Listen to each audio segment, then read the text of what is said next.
దేశంలో మరోసారి కోవిడ్ ఉధృతి వేగంగా పెరుగుతోంది. రోజు రోజుకు కొత్త కేసులు భారీగా వెలుగు చూస్తున్నాయి. దీంతో దేశంలో మరోసారి కరోనా మహమ్మారి విలయం తప్పదా అనే అనుమానాలు వ్యక్తమవుతున్నాయి. గడిచిన 24 గంటల్లో దేశంలో 797 కొత్త కోవిడ్ కేసులు వెలుగు చూశాయి.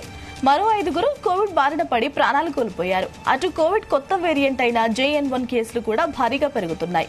ఇప్పటి వరకు దేశంలో JN1 వేరియంట్ కేసుల సంఖ్య 157కు చేరినట్లు కేంద్రం వెల్లడించింది. కోవిడ్ కేసులు రోజు రోజుకు పెరుగుతూ ఉండడంతో కరోనా నిర్ధారణ పరీక్షలను కూడా ప్రభుత్వం పెంచుతుంది.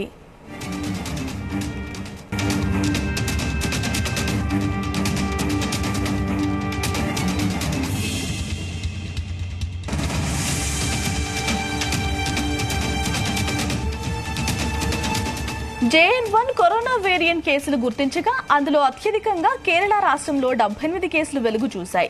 గుజరాత్ లో 34, గోవాలో 18, కర్ణాటకలో 8, మహారాష్ట్రలో 7, రాజస్థాన్ లో 5, తమిళనాడులో 4, ఇక తెలంగాణ రాష్ట్రంలో 2 కేసులు బయటపడినట్లు కేంద్రం వెల్లడించింది. ఇక దేశంలో యాక్టివ్ కేసుల సంఖ్య 4091కి చేరినట్లు కేంద్ర ఆరోగ్య శాఖ వెల్లడించింది.